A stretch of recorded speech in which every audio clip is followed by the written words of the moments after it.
আজ মনসামঙ্গল উপলক্ষে মন্দিরে পুজো ছিল, তাই কিন্তু আমি রেডি হচ্ছিলাম। আর এদিকে দেখো আমি রেডিও হয়ে গেছি। আর আমি এতটাই ব্যস্ত যে মাথার গামছাটাও খুলতে ভুলে গিয়েছি। এরপর কিন্তু আমি ২-৩ টে মন্দির পেরিয়ে চলে যাবো আমাদের দামোদর মন্দিরে। আর সেখানে কিন্তু আগে বাবা দামোদরের পুজো হবে, তারপরে কিন্তু মা মনসার পুজো হবে। আর এদিকে দেখো ঠাকুরমশাই কিন্তু পুজো জোগাড় করতে ব্যস্ত। আর আমি এদিকে চলে এলাম মা মনসাকে প্রণাম করার জন্য। এখানে যদিও পুজো এখনো হয়নি, তবে সব জোগাড়যন্ত্র কিন্তু হয়ে গিয়েছিল। আর দেখো চারপাশের পরিবেশ আজকে কত সুন্দর লাগছে। আজ কিন্তু বৃষ্টি হয়েছে, এইজন্যই এতটা সুন্দর লাগছে। এরপর কিন্তু প্রথমেই আমাদের কুলদেবতা বাবা দামোদরের পুজো সম্পন্ন হলো, তারপরে কিন্তু মা মনসার পুজো হলো। আর এদিকে দেখো মন্দিরের দেওয়ালে কিরকম গাছ হয়েছে। এটা কিন্তু অনেক পুরনো মন্দির। মায়ের মুখে শুনেছি এটা নাকি আমাদের নিজেদেরই মন্দির।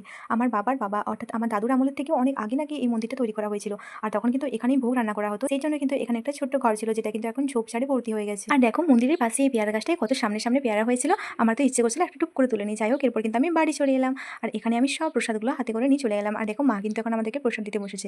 আর এরপর আমরা প্রসাদ খাওয়া শেষে কিন্তু চলে গেলাম রান্না করে। আর এখন কিন্তু রান্না করে চপ করা হবে, তাই কিন্তু আমি আলুটা মেখে দিলাম আর মা কিন্তু চপ ছাকতে লাগলো। আর দেখো এখন কিন্তু কড়াইতে তেলও দেওয়া হয়ে গেছে। আর এরপর চপ মা একটা একটা করে ছেড়ে দিল।